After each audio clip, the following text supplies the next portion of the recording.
Okay, today I want to make an archive video on another emulator I've gotten on my iPod Touch 2nd generation. Anyway, 32 gig. Anyway, gigabytes, 32 gigabytes is the hard drive space on this.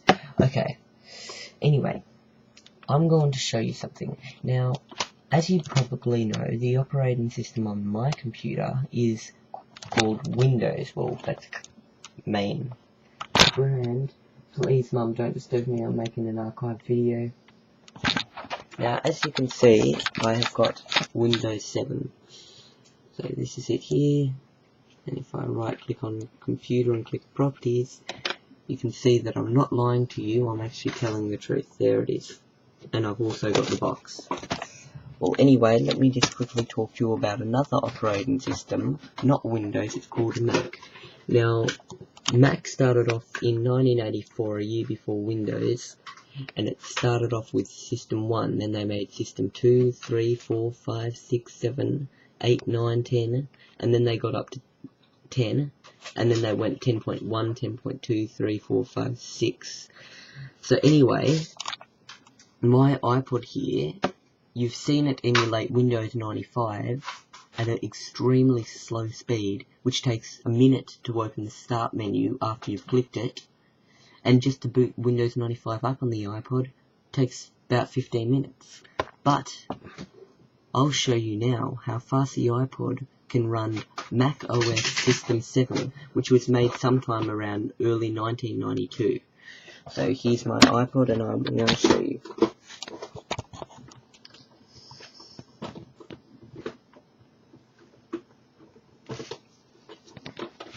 Let me get the sound up.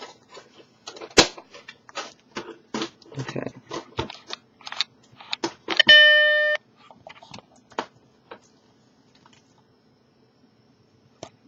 Okay. So this is an emulator for a Macintosh Plus, which was made in the 1980s. So basically, this is emulating a 1980s computer.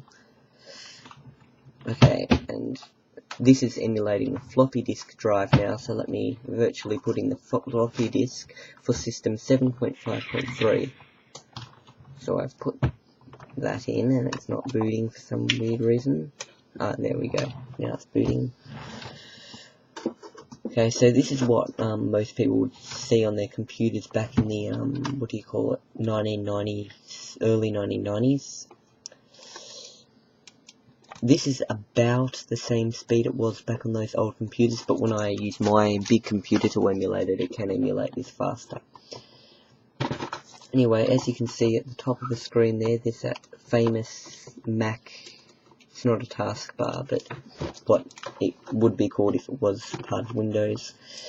And you can see the icons, and there's a floppy disk in there, and there's the Mac hard drive, so I can double click on the Mac hard drive by double tapping it like that, and the Mac hard drive comes up like that. And then I can go in the system folder and look at some of the things in the system folder. I can go to the control panels. So as you can see, it is an absolute full emulator on the iPod Touch, although the only problem with it is when it is emulating it, it will have a locked startup disk, and when it's got a locked startup disk, it means you really can't do much with it.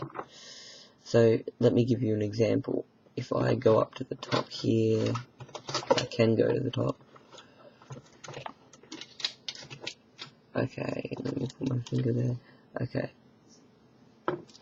If I go to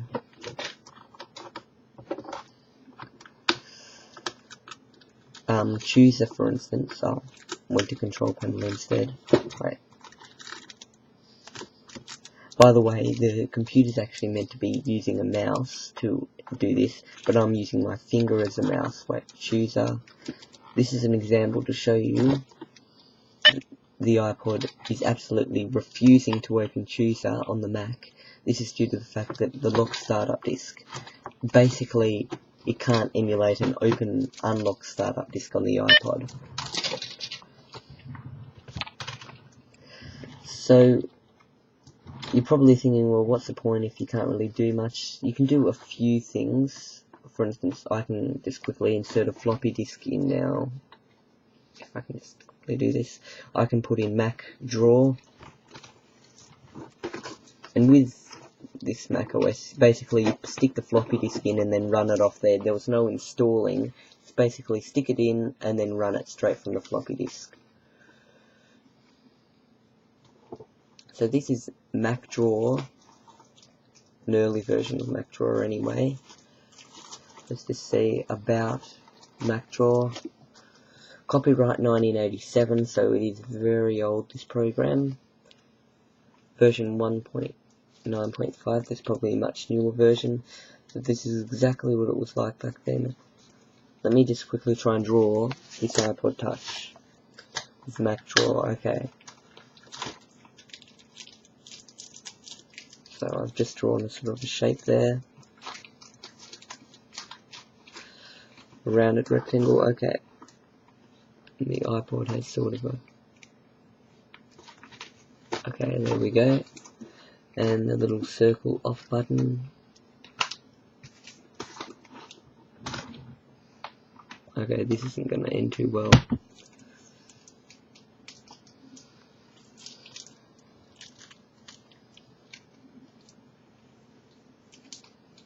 Okay.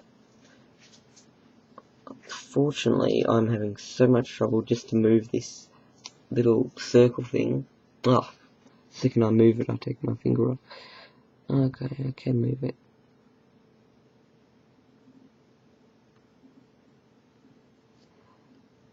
I'm not having too much luck.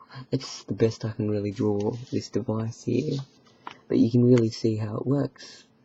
Also, the other good thing is it can emulate a keyboard. All I have to do is do that.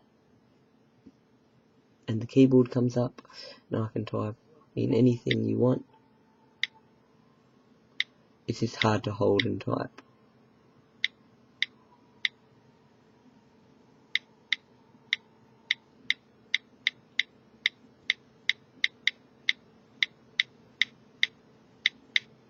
Okay, I'm sure I didn't type this.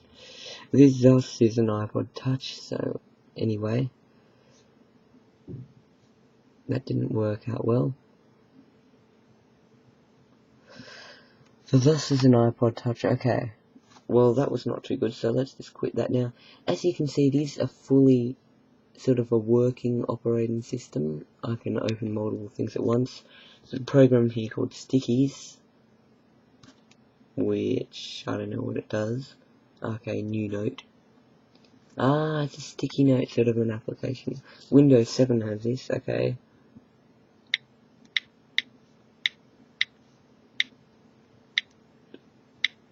Whoops. So it's really hard to hold this and type at the same time. Okay, well there we go, Windows 7. Oh, whoops, I sort of lost it there. Okay, I'll just quit this program. File, quit. Yes. No, don't want to save the changes. No. Okay, there we go, yeah, Windows 7. How do I quit it? Okay, quit. Okay. Well, anyway, you really do get the idea, I think, by now. So I'm just going to quit. Shut down, okay. So it's a perfectly working emulator. Okay. Let's just undo what I just said. There, it's an emulator that is not perfectly working.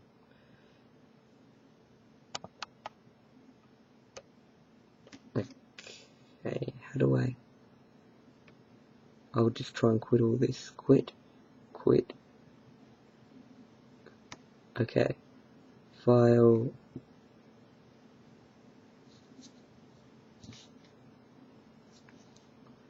Shut down.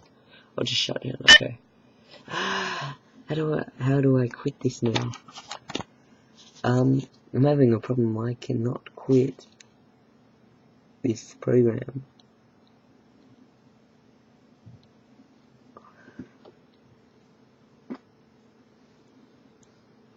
Ah, yes, okay, there we go, don't save. Okay, now I can turn off this old operating system.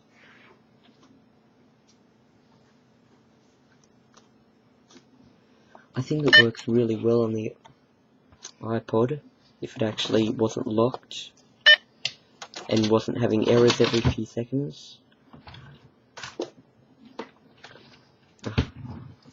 Okay, I'll have to force a shutdown on this little OS because I can quit it like that, but I'm gonna have to end the process because got a bit stuck there. So, by the way, this ending process is not a feature on a normal iPod Touch. It's only if it's jailbroken. So I've just finished the process, ended the process there. Delete. Okay, there we go. Hope you've enjoyed my video on the emulated version of macOS X 7.5.3 on my iPod Touch 2nd generation 32 gig. I'll see you next time on Massive Archive. Bye.